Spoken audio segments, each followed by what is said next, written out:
Boys and girls, this is the Undisputed Era. Adam Cole, Kyle O'Reilly, Roderick Strong, and you're listening to Going In Raw, baby. What's up? This is the most must-see WWE superstar of all time and his lovely, gorgeous wife, Marie. And you are going in Smackdown Live. Hey, this is Shinsuke Nakamura. Shinsuke watching Going In the Raw. Hey, friendo, Steve here. And Larson. And welcome back to Going In Raw, the only pro wrestling podcast you need to be listening to right here at youtube.com/Steve and Larson. And available wherever podcasts can be found. Be sure to hit that subscribe button and the notify bell next to it to make sure you always get your new Going In Raw notifications. Coming to us directly from Flavortown, it's the Ham Man. Hi. With your phasing mug. Yeah, it's got a cloaking device on it. What are you drinking today? Hot toddy, some ginger tea, some bourbon, squeeze of orange. I've got some Lagunitas because I'm aiming to save some tigers on the River Stygian. Yeah. Holy crap. Before we get started with our SmackDown review, if you guys haven't seen this, you need to get to Twitter ASAP and check out this Undertaker Michelle Money video for the RareSpeciesFund.org. Yeah. They're saving some tigers. And if we save the tigers, we can save the world. And if you don't save tigers, you will... Whoa, hold on a second. Look, you're joining me over here also, man. Oh, hello, me. Hello, me. It's me again. This is a terrific piece of art. It's a collaboration between me and my child. I did a coloring book. I did some coloring book pages for her using my iPad and pictures of, like, you know, people that are in my phone. And so I want to do a RoboCop one and maybe like a Sid one also, but I did like some family members, and of course I did you. This is the first one I did. I was very happy with it. And then she colored. She did a great job. And it's right here, right on top of this 10 for the win shirt, which you can get right now at friendomerch.com. For those of you just listening in the audio realm, you have no idea what I'm talking about. That's okay. Anyways. We can assure you it looks great, though. It looks fantastic. We're broadcasting live right now on Twitch. And yeah. That's where we do our recaps live. We have a news brief that went up earlier today. Yeah. So there you go. That and that and that. Anyways. Yeah. So Joe Warris says, can Steve release a coloring book for friendos to download? Yeah, I've kind of thought about that. I'm like, yeah, just put together like, this took me like 5 minutes to do. So I might do like, I don't know, 20 pages and release it as like a PDF. That'd be fun. That'd be fun. Y'all just color us in and then send us pictures. That'd be great. Yeah. It'll really be good. Great. Anyways, really good. So SmackDown happened. What do you think? I mean, there was some good stuff. Everything with Daniel Bryan and Drew Gulak was great. Yeah, they seem to know that, like, if anybody's going to take advantage of the empty arena situation, it's going to be those guys. They put on some really fun matches. The Otis stuff is pretty solid. Yeah, and then when you have, I mean, the thing is, we've sort of talked about this as we've been talking about the whole empty arena idea and how we're both pretty impressed with AEW. And I think I've seen this a lot on Twitter. A lot of people agree that having other wrestlers storyline-wise within the vicinity of the ring, it really helps heighten the drama. It really gives a little bit of energy to it. And so in this situation, you've got 2 guys taking on 3 guys. So, of course, a couple guys are going to be milling about ringside, and that brings a bit more energy to it. I have some baseless speculation theory. Oh, I think we might be on the same page. Go ahead. The reason that the performers in AEW might be more adept at wrestling in front of basically nobody. I have no idea what you're talking about. Okay. Is a lot of them aren't too far from working smaller crowds. Yeah, whereas sure. WB, you work massive crowds every night. Yeah, that's a good point. And so WB is they have a very specific way, even down to like how you walk to the ring, you do your promos. It's all very tailored for crowd and crowd responses. Yeah. Whereas the talent in AEW, some of which have worked in indie shows, which maybe drew a couple hundred people. It still do, perhaps. Yeah. Yeah. It's not that vast of a difference as opposed to going from 8,000 people in the stands to 0, as opposed to 1 or 200 to a dozen. Yeah, that's totally a possibility. So yeah, I thought that the let's see here. Let me take a look at your notes here because the opening segment was an embarrassment.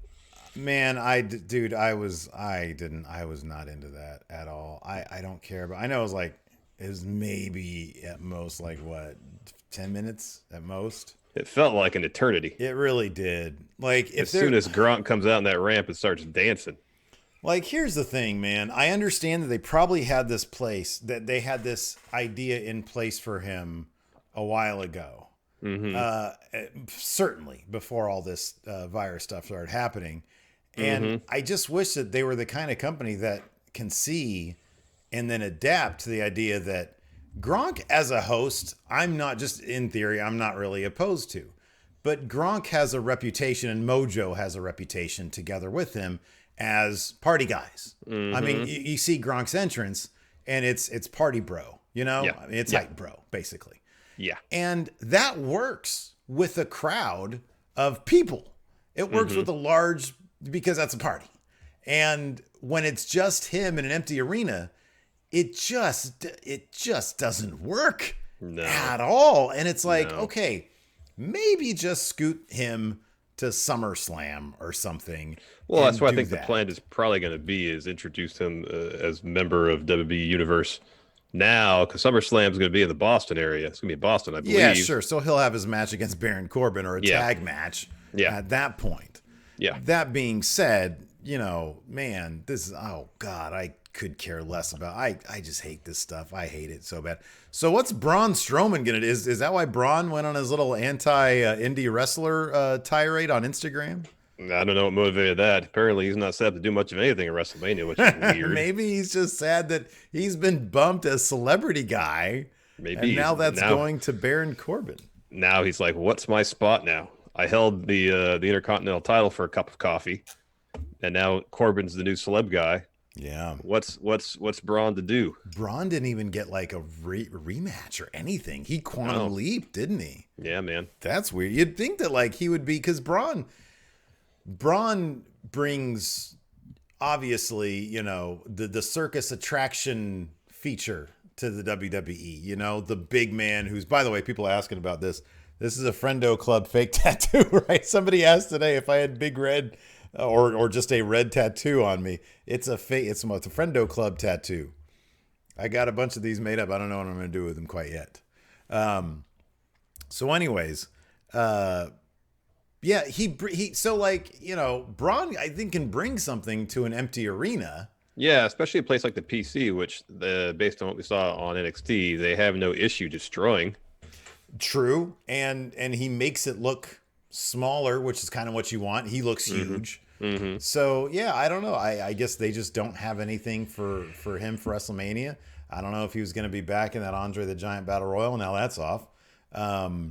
So yeah, I don't know, but yeah, this opening segment was not good, garbage. I thought there was a lot of other stuff to really appreciate, though. I mean, it didn't have the energy of that AEW show for obvious reasons. No, it didn't have the energy of last week's SmackDown, and it didn't. And I wonder if they felt that Triple H. It's sort of like, man, this can't be the trip.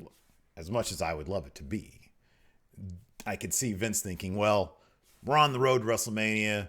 We got to heighten the drama a little bit. This can't be Triple H just picking on Michael Cole for the rest of the time till WrestleMania. Again, I would love that. Another bit of evidence that Vince is completely out of touch. Yeah, I kind of see the point there, though. You want people to focus on the stories. Here's the thing, though. Just give us fun. Like what Matt Hardy I know. It is. I didn't listen to his appearance on Talk with Jericho, but that was like the one thing he said is like they suck the fun out of everything. Yeah. Just like let there be a little bit of fun. Just give us a little bit of fun. How much do you like that story about Matt? We didn't really talk about that at all. I haven't listened to it yet, so. Well, I just read the transcript about how like Matt Hardy says, like, dude, even the day of that last Raw episode, they were still running him down, trying to figure out if he was going to re-sign or not. Dude, it's, you know what's so funny too is that, so I was pulling footage for Sunday's 10 for the win, and I was grabbing some stuff from the Monday Night War documentary, and it wasn't Nash, it was somebody else was talking about being in WCW when WWF was firing on all cylinders. And they were complaining, it was somebody from WCW. They were saying, yeah, dude, like, we all knew that Vince was booking 3 months ahead. And we were literally I think it was Dean, might have been Malenko, I don't know.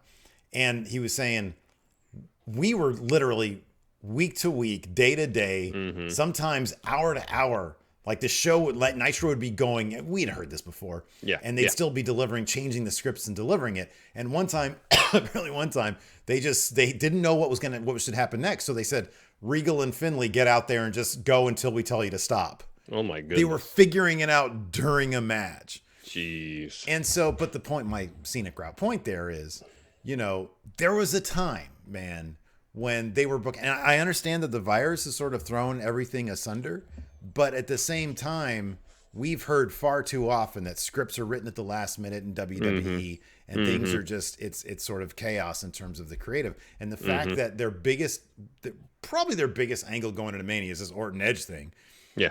And a key component, the usage of Matt Hardy, they did not know what was going to happen there. So that's why that match changed that day. Because Paul, like Vince said, I have a feeling that Matt's not going to re-sign. If he doesn't re-sign, I don't want to do this match. Silly. It is silly. Silly stuff.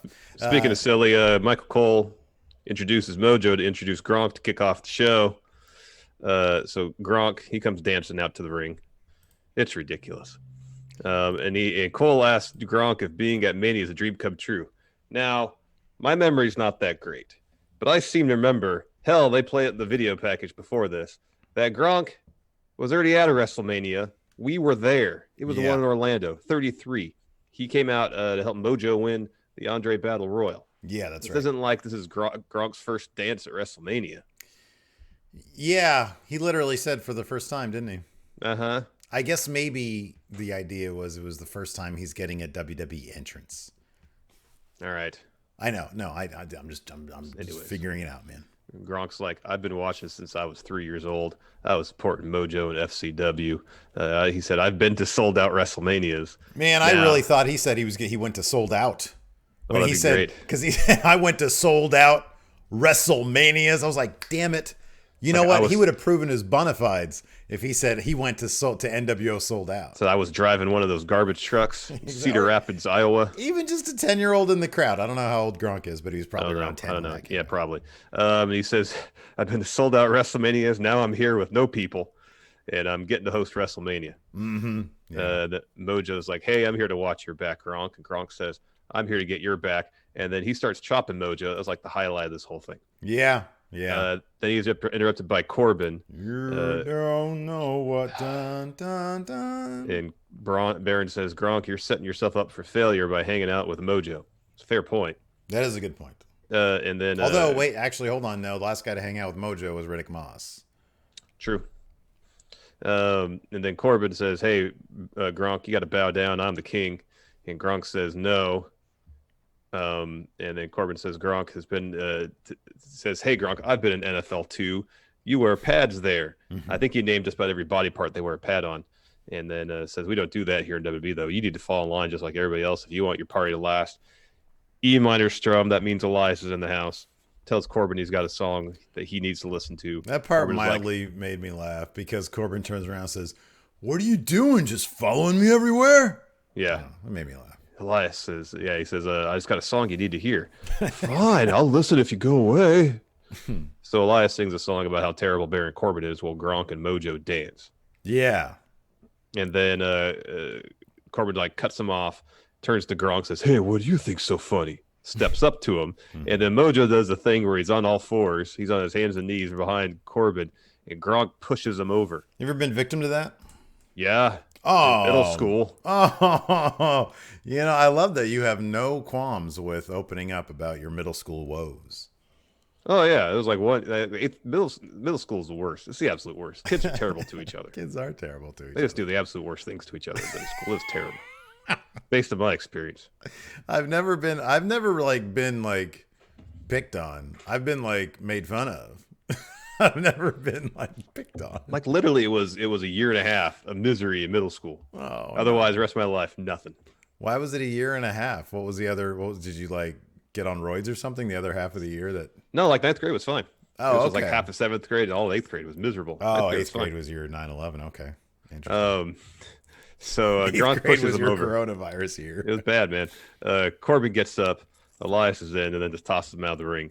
And then Gronk goes, Well, I'm only the host of WrestleMania. I can't make matches, but I'm going to advocate for Baron versus Elias to have a Mania match. Yeah, he advocated in a very strong way too. But I'm gonna add, like, he willed it to happen. I think that match is gonna happen now.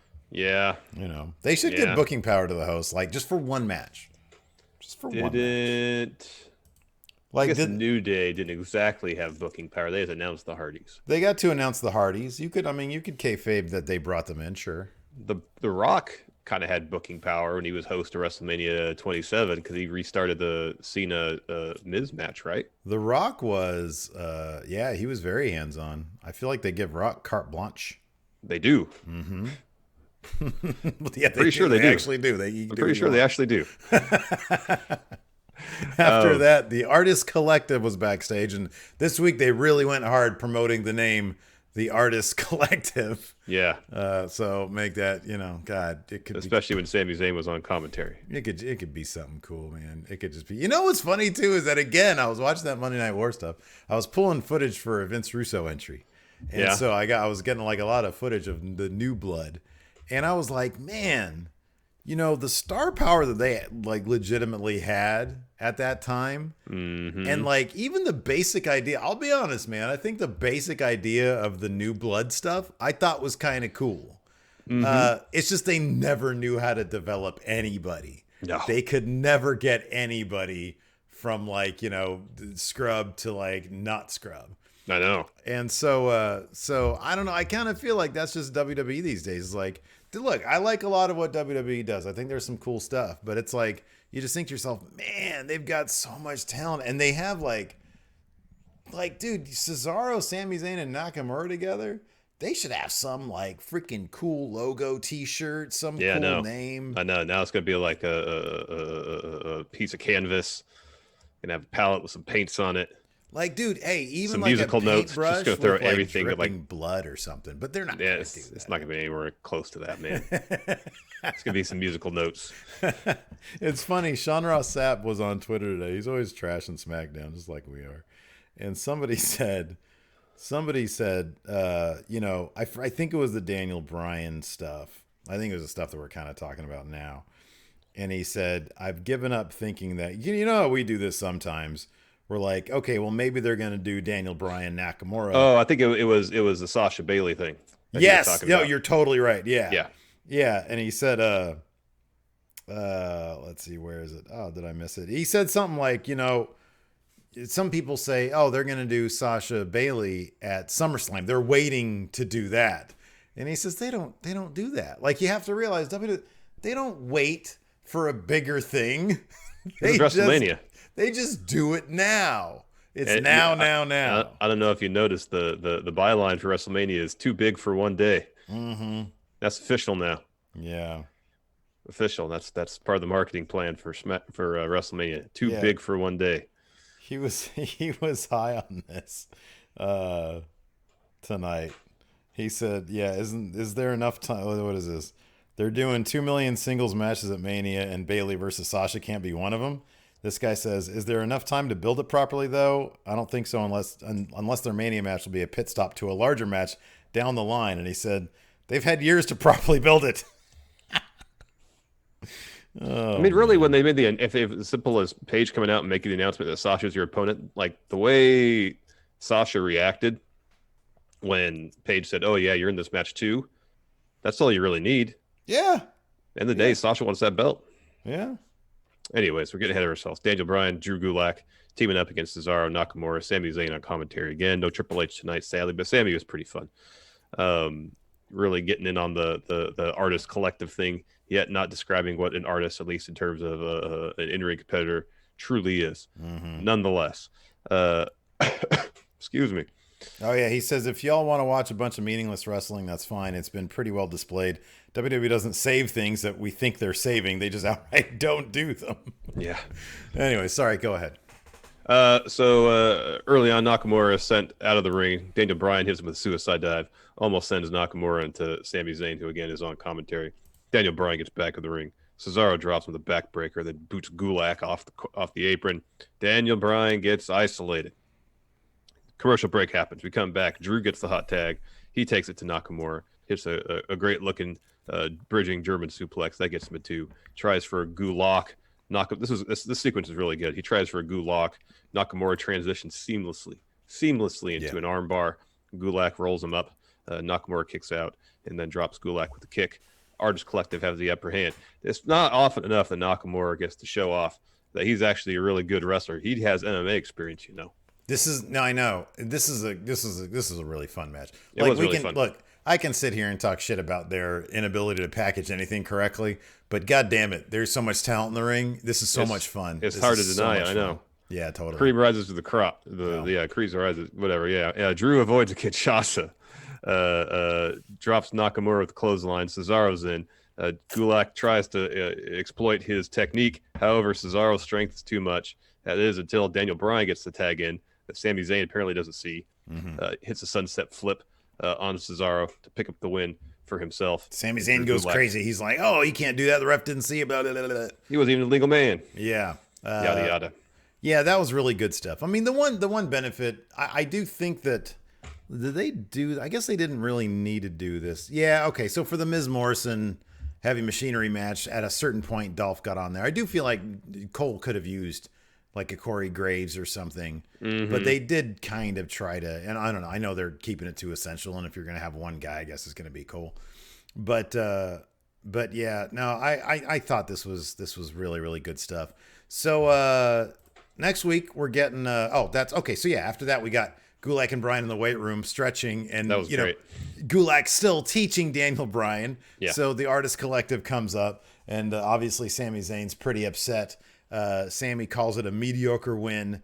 Asks Bryan if he's just fine squeaking by. Daniel Bryan says, "What are you talking about? You barely won the Intercontinental Championship." Yeah, that was good. Sami asks him when he's going to listen to the Great Liberator over Drew Gulak. Yeah. He's mocking his teaching abilities. And then Bryan challenges Sami Zayn to an IC title match at WrestleMania.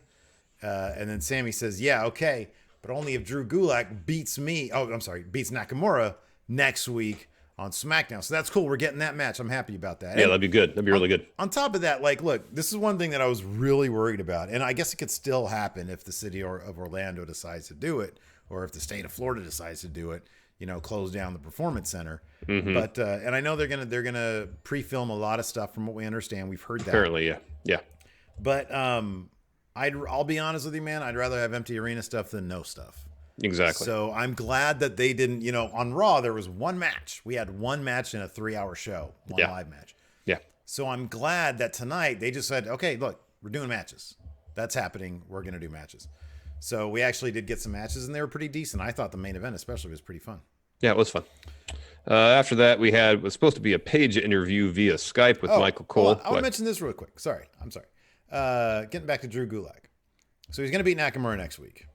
Sami, Daniel Bryan are getting their Intercontinental match at WrestleMania. Now, Daniel Bryan has said that he's going to be taking 6 weeks off soon when Brie gives birth to their second child. Correct.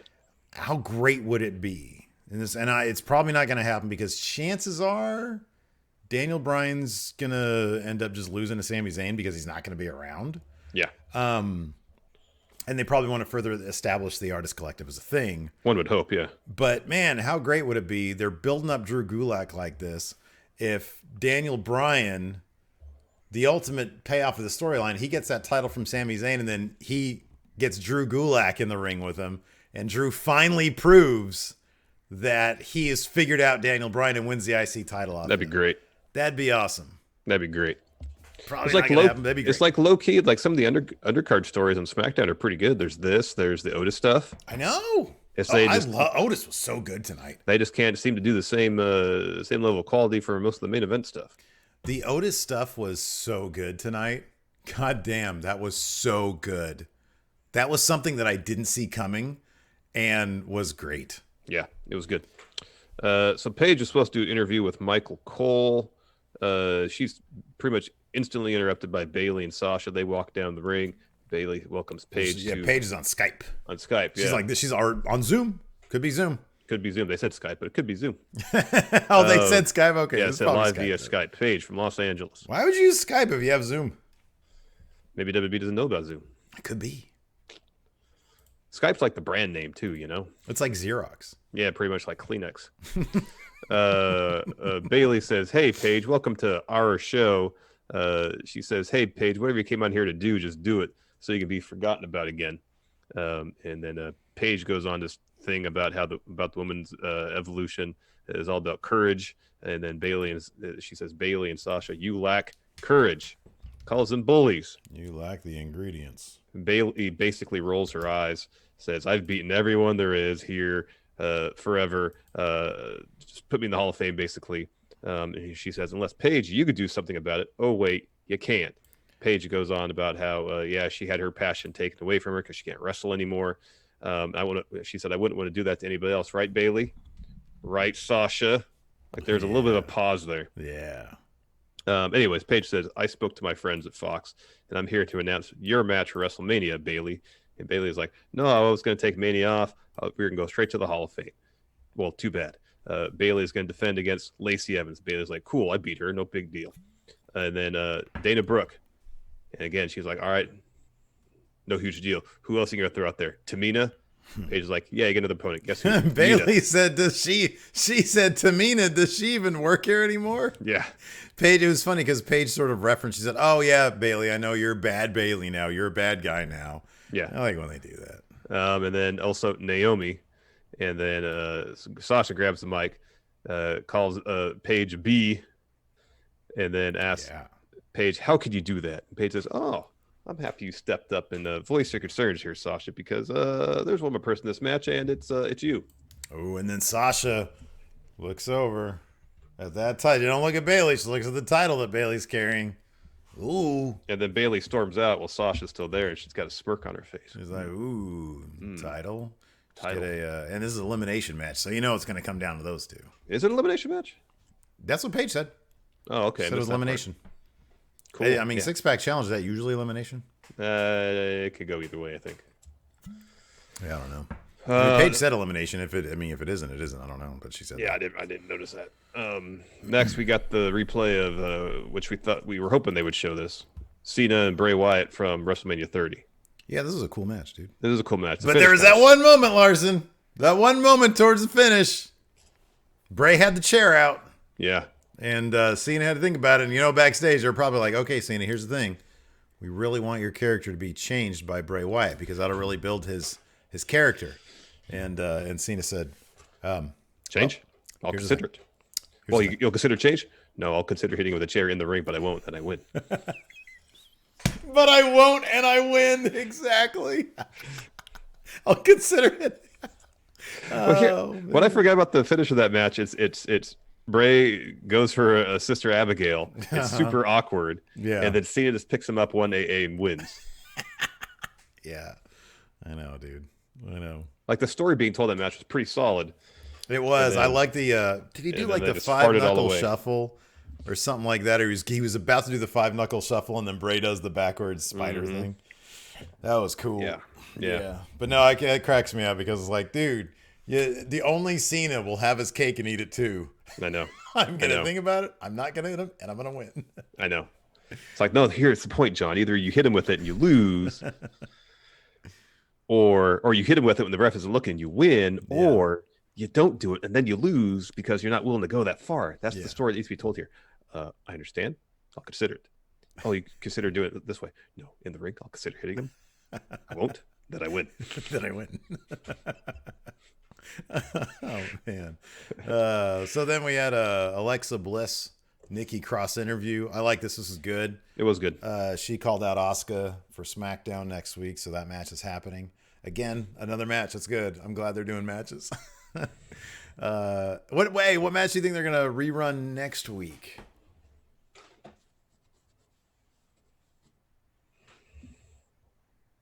Triple H Reigns, WrestleMania 32. That could be.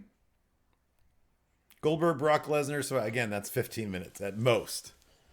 Yeah, it's not gonna cut it, man. That's like a segment. They need something that's like, what was it tonight? Like 45 minutes?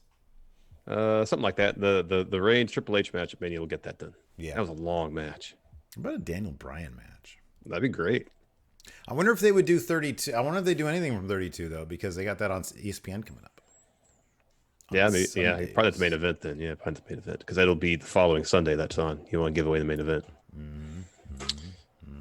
Maybe they'll do Hogan Goldberg. 98. Okay, that was dope. All right, there was like hella people there. Yeah, there was way more than this could be at SmackDown next week. They put that shit on TV. They were so desperate to pop their rating. They put that huge match on TV. Yep. Good Lord. Probably decided they have to do it too. I marked out big time for that though. You did too. That was rad. I don't think I did. I wasn't into Goldberg, but I wasn't a Hogan guy either. So what did I care? I was a big Hogan guy. Don't give me that shit. You don't retcon that one, Vince. You were a Hogan guy. Give me a break. What do you mean? You were a Hogan guy. You always used to love doing his shtick. Back in the day. Well, I mean, like, it's doing his shtick and, like, thinking he was awesome was two different things. No, it isn't. That's the same thing, basically. No, it's not. Me saying brother doesn't mean I'm a Hogan mark. Far from it. Not anymore. No, but I wasn't back that then. either. What NWO wrestling buddy did I have? Did I have Hogan? No, I had Macho Man. I was a Macho Man guy. Somebody had DDP. Jeff had DDP. Jeff had Goldberg. I think maybe I had DDP. Oh, you had or DDP. Hilton did. I had Macho Man. Macho Man was always my favorite. Oh, yeah. He was good. Miz and Morrison's Dirt Sheet was up next. I admire their ambition here. Yeah. I thought that it was, the thing about Miz and Morrison kind of even back then, though, was that they would do stuff that they would find funny, not that necessarily anybody else would find funny. And therein lies the cheesy. Yeah, it's bad and cheesy, but they're invested, so there's something there. So they got an episode of the Dirt Sheet, and they're pondering why they have no challengers for WrestleMania. So they asked the audience, who should they challenge for WrestleMania? Of course, we all know there's no one in the stands. So they cut to Miz and Morrison in New Day gear. Well, Miz is in New Day gear, and then Morrison's in like a unicorn costume. Inflatable unicorn suit. And so they're all like, hey, you should take on the New Day. Then again, they're a couple of Uso fans, and they're doing all the catchphrases and stuff. Yeah. And then, hey, you should take on the Usos. And then they cut, and now they're dressed like a couple pieces of bacon, and that's their heavy machinery. But everybody else thinks they're ham because Otis loves ham. Yeah. And of course, ham, bacon, both pork products, but not from the same part of the pig. What? Have I seen that heavy machinery shirt before? The one with the ham on it? Is that new? Must be. Okay. Are you going to buy that? You have a notion, don't you? It's always possible. I want to show my support, man. I turned big time around on Otis. You have. That's usually how it happens, though. Especially tonight. Holy crap, that was amazing. The sheer power of Horny takes him over. Yeah, you went ham tonight. Dude, it was great. But we're getting ahead of ourselves. Anyways, all the characters are impersonating or arguing with each other, especially about whether heavy machinery is supposed to be ham or not. Yeah. Anyways, Miz and Morrison say, you know what, fans can't decide. We're just going to take the night off for WrestleMania. Yeah. But then it was announced that's not going to happen. No. But first, Miz and Morrison take on heavy machinery. Let's just get to the end when Dolph comes out. So Dolph comes out. He joins commentary. So Tucky was trying to get the hot tag. He was sort of doing the crawl thing. Yeah. And Dolph's music kicks in, and that instantly Otis is distracted. Yeah, the Miz drops Tucky with DDT. Yeah. Dolph joins commentary. He's asked by Cole, like, hey, why'd you steal Otis's girl? Bad question from Cole, by the way. Terrible journalism right there, because she was never his girl. Exactly. It's a terrible question. Dolph says, well, I didn't steal Mandy from Otis. Otis just missed out. We get the glitchy Mustafa Ali thing. Otis gets the hot tag. He clears house. Double quarter splash to Miz and Morrison. Then he hits double caterpillar. No, he doesn't, because Dolph grabs the mic. He says, hey, buddy, just want to show you a couple pictures of the what is the word he said? You were smitten with my kitten or something like that. Yeah. That's what it was. Yeah. And so he throws us some pictures on the Tron of he and Mandy out doing dating stuff. Yeah, I really wish it was just like straight up, like just close up penetration. Like him just literally balls deep, or like tongue deep. Yeah, in a butthole. Yeah. Anyway. Yeah.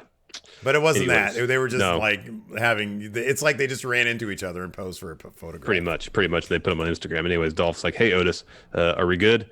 I know, you're should have been a picture of them in a pool with a tiger." There you go. It's called Otis first loser. Yeah. So this makes Otis mad. So he leaves the ring. Dolph tries to hop the barricade, and Otis grabs him and throws him back on the opposite side of the barricade, back towards ringside. It was a great toss too. Like Dolph sold the shit out of it. Yeah, he just ragdolled pretty much. Yeah.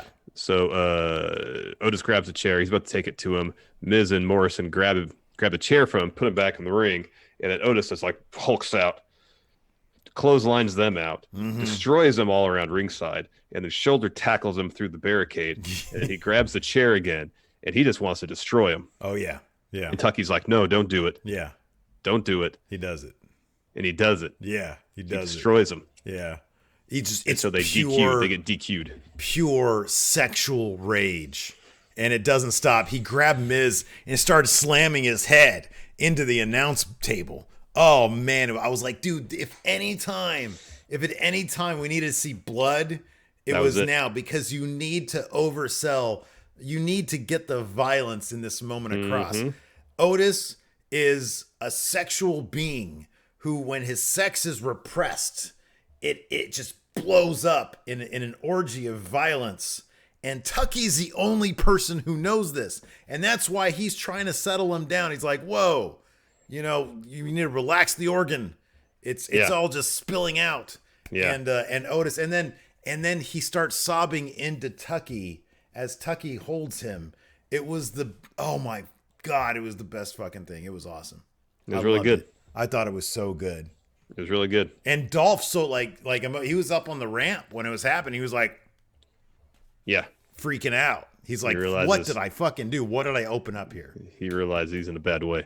God damn it. That was good stuff. Before the main event segment, contract signing, they announced next week we're getting Asuka versus Alexa Bliss, Drew Gulak versus Nakamura, New Day versus the Usos. Winner gets a shot at Mania for the tag titles, and also a new Firefly Funhouse. So it's actually a pretty stacked card of matches there, it looks like. Yeah, it's good. Fun. Yeah, it's good. Next up, we had the Roman Reigns Goldberg contract signing. They both get to the ring, and instantly they toss the chairs. They just chuck those office chairs out of the ring. Yeah, that's like cool. Good $150 chairs right there.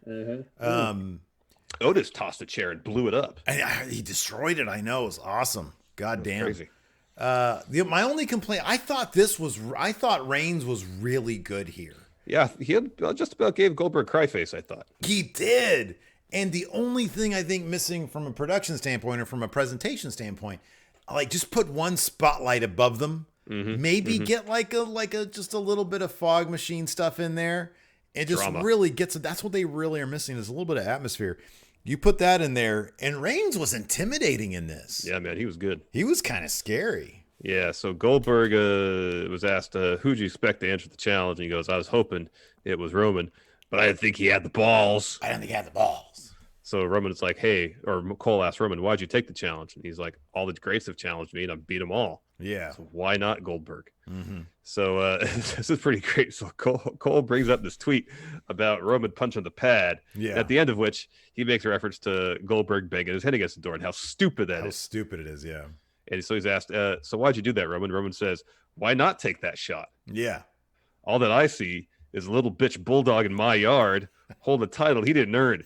Cry face from Goldberg. Dude, and he said it with like I was terrified. He said it with intensity, man. It was good. It was really, I see this little bitch bulldog in my yard holding my title he didn't even earn.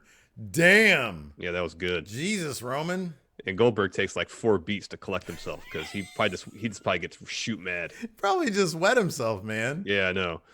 And so he goes, listen here, punk. So you know it's going to be bad. What he's going to say is going to be terrible. You know he's like super old. I know. Only boomers say punk anymore. Now listen here, young man, is what he really wanted to say. And his retort was terrible. Yeah. I've been destroying steel doors all over the world, that headbutt, and come WrestleMania, Roman, you're going to be the next victim. Awful. Terrible. Awful. Terrible Trash talk, Bill. Do better, Bill. I know you just wet yourself. I know you're dealing with a sudden bout of incontinence. I know. However, collect yourself. Roman won that battle, and he's going to win the battle at WrestleMania. So Goldberg tosses the table aside. They have to stare down to close the show. God, I hope Reigns no-sells everything he does and then just fucking annihilates him. I just want one spear. One spear from Roman.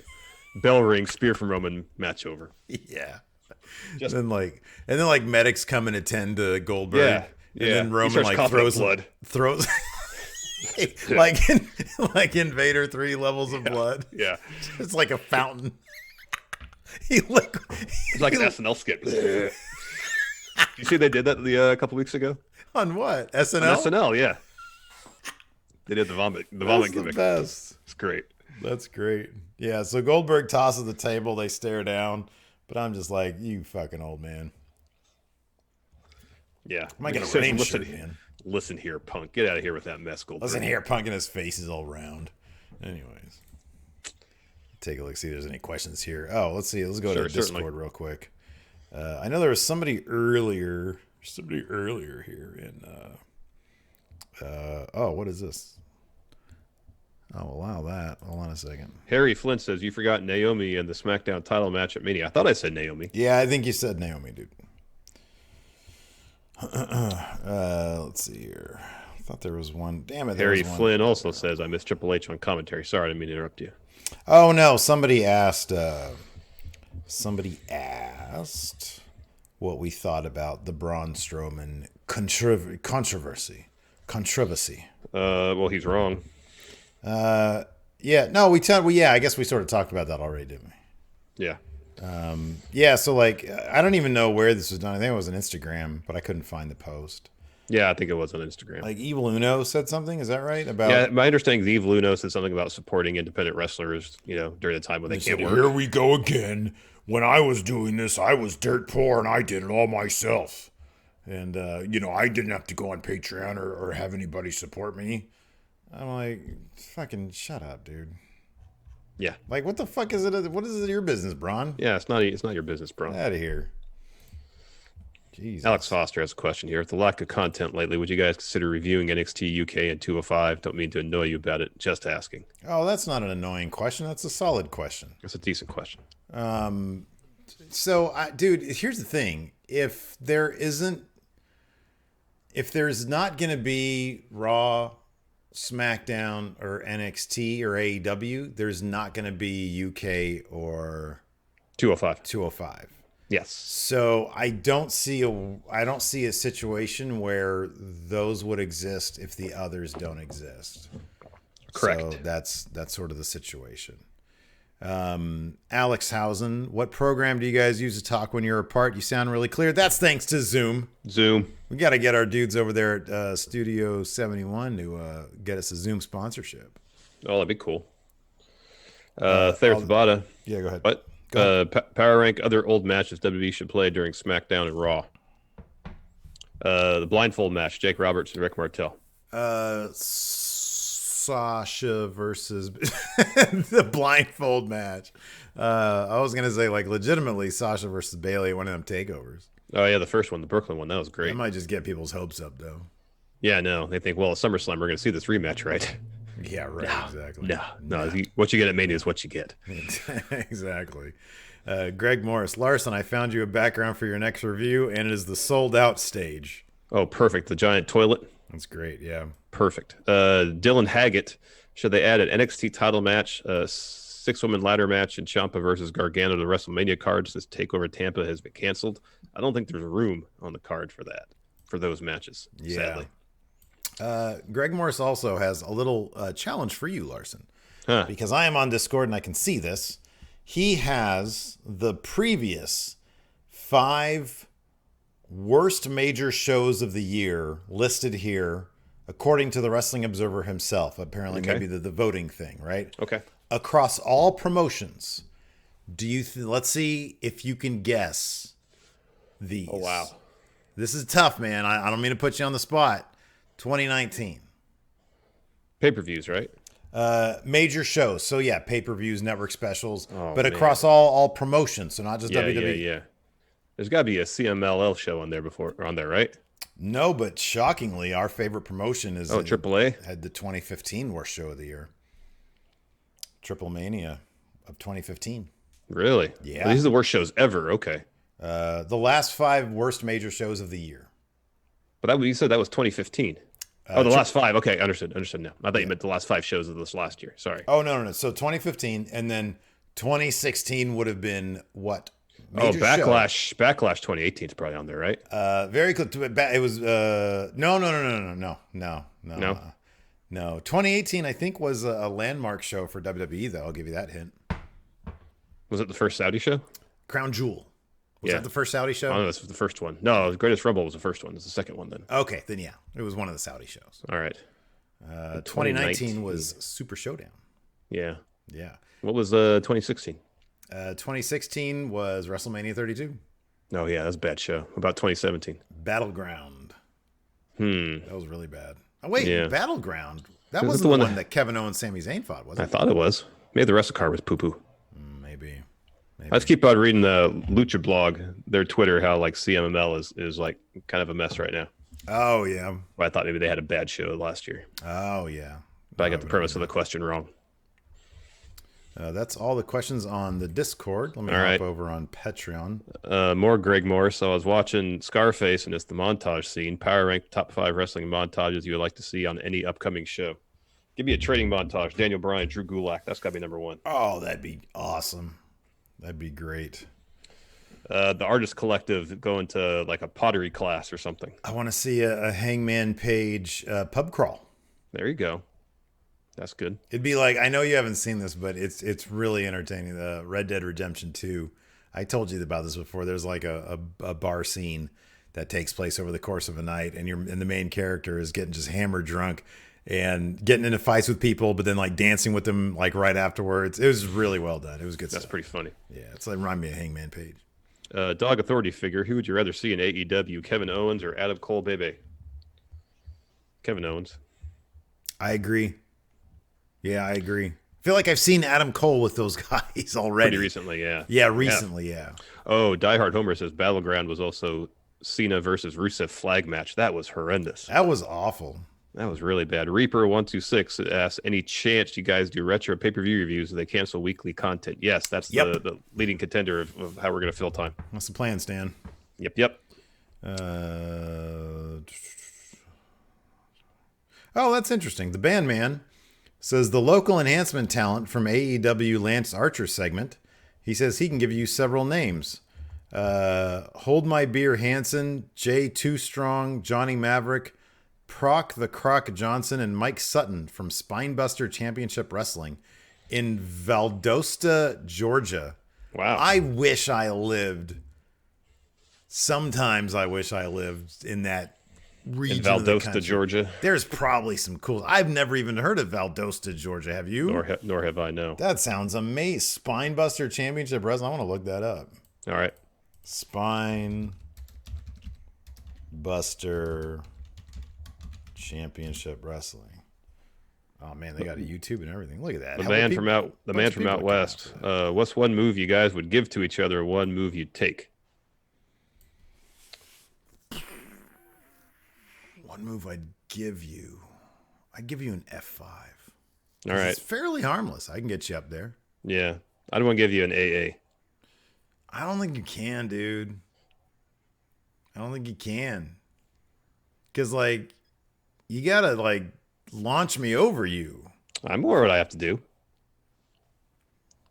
Because I'm just a little baby boy, aren't I? I just don't think the physics are going to work for you. Because I'm just a little baby boy, aren't I? How'd you do that 2 times exactly the same way? That was crazy. Show's over. Thanks. Oh, everybody. no. All right.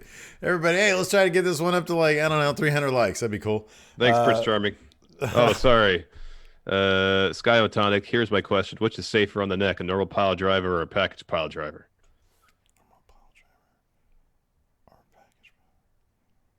It's got to be a package. I mean, that's worse on the neck, the package. Yeah, I would think so too. Normal pile driver, sort of... you can also put your hands to the person's thighs and push up to kind of support yourself. Man, I tell you what though, Mr. Wonderful at WrestleMania something or another.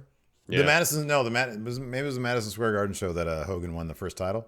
Uh-huh. He fought a dude, I forget his name, Salvador something. And Orndorff's big thing back then was the pile driver. He was like, I'm going to get you the pile driver. Yeah. He used to jump. Yeah. Dude, this was fucking rough. Yeah. This guy landed square in his head. Yeah, man. It was terrible. So generally a pile driver is pretty safe, but not with Orndorff. No. He'll fuck you up. Change your mind. I'm going to pile drive you. That's totally cool. I think you can pull that off, man. We'll do that one. But Sure. don't do it like Owen style. No, I won't do that. I'll do it Orndorff style. Jump. Jump up. All right. See if I'm a little baby boy then. Oh, my little baby. Oh, my little baby boy Larson. I love him so much. All right, show's over. Thanks, everybody. Bye, everybody. We'll talk to you later.